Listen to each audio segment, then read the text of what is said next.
A continuación, para un homenaje, tiene la palabra el diputado Fernando Iglesias por el fallecimiento de Juan José Sebrelli. Gracias, señor presidente. Juan José Sebrelli fue mi maestro y mi amigo y falleció hace pocas semanas, tan pobre y tan libre como vivió toda su vida. Era el lobo estepario del pensamiento argentino, hostil siempre a sumarse a las manadas, hostil a sumarse al pensamiento masivo, siempre en disidencia. La academia lo odiaba, y lo odiaba por tres buenas razones. En primer lugar, porque el pensamiento de Juan José era un pensamiento original. En segundo lugar, porque no tenía miedo a quedarse solo defendiendo sus ideas. En cuarto lugar, porque las ideas de Juan José tuvieron y tienen una influencia directa en el pensamiento de su época. Y finalmente lo odiaban porque vendía cientos de miles de libros, cosas que los académicos no logran en ninguno de los cuatro casos ejemplificados.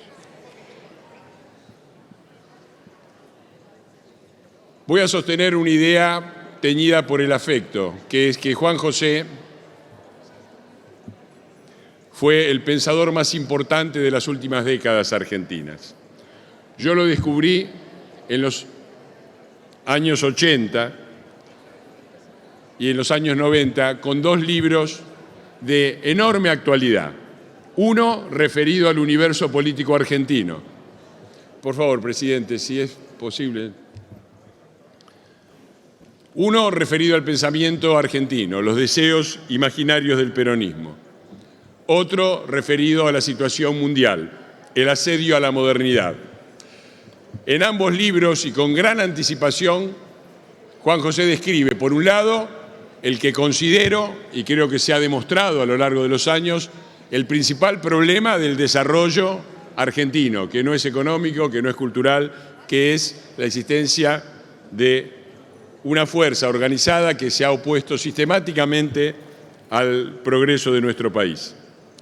Y en el asedio a la modernidad, Juan José, con más de 30 años de anticipación, marca todos los ejes de la deriva de la izquierda, de lo que en aquel momento no era la izquierda, que era el partido de la modernidad, del progreso, era el partido de los ideales universales y se convirtió en el partido de todo lo contrario, de los particularismos, el partido hostil al progreso y a los avances tecnológicos en nombre de la ecología, el partido de las sectas feministas que convirtieron al feminismo en un pensamiento hostil al resto de la sociedad, sectario, y describe también la fascinación de los intelectuales occidentales, de gran parte de ellos, por los regímenes no occidentales hostiles a los derechos humanos, hostiles a la democracia.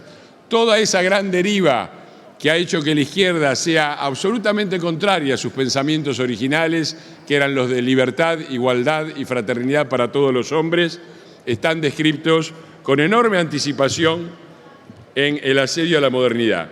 40 años después, la actualidad política y filosófica del mundo y del país se discute todavía en estos dos grandes libros de Sebrelli, Los deseos imaginarios del peronismo y El asedio a la modernidad. Podemos estar de acuerdo o no, pero su actualidad es extraordinaria.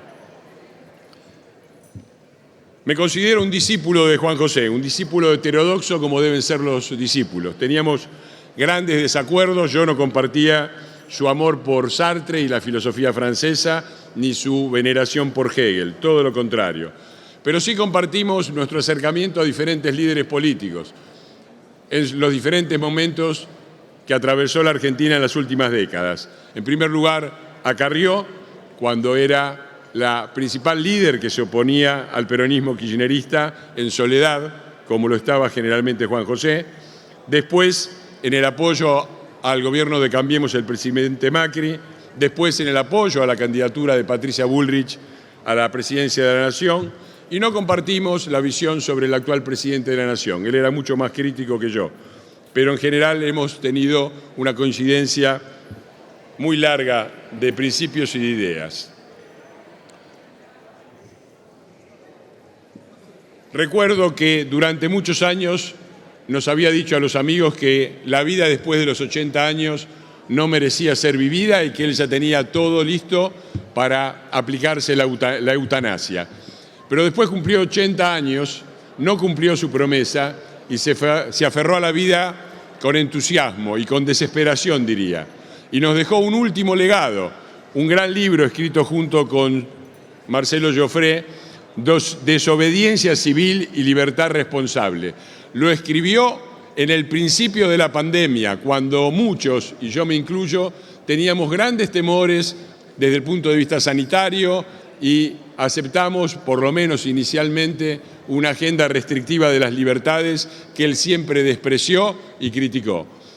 Fue un adelantado y se animó en esos momentos tan difíciles del inicio de la pandemia a decir lo que pensaba y a defender la libertad y los derechos constitucionales. Y tuvo razón, y los que estuvimos en contra o los que no estábamos seguros estábamos equivocados. Es justo hacer un mea culpa en este homenaje.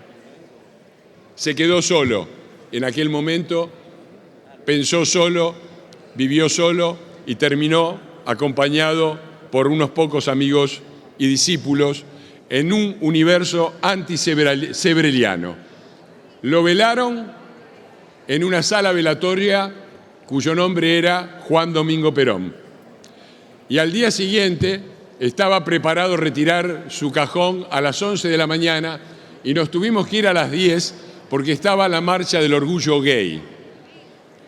Marcha del Orgullo Gay.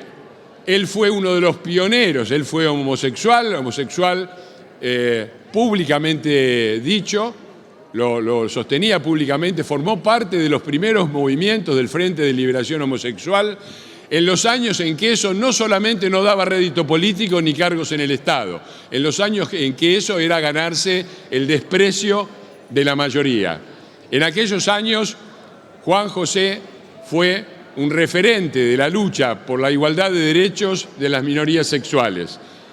Y tuvimos que retirar su cajón una hora antes para que no fuera insultado por quienes participaban más tarde de la Marcha del Orgullo Gay. Un universo antisebreliano. Lamentable. Diputado, vamos finalizando por el tema del tiempo. Cierro rápidamente. Viendo eso, viendo el nombre de la sala velatoria y viendo que tuvimos que retirar el cajón una hora antes porque hubiera sido insultado por quienes deberían haberle rendido homenaje, me acordé de una frase que él siempre nos decía: el precio de defender las propias ideas es, muchas veces, quedarse solo.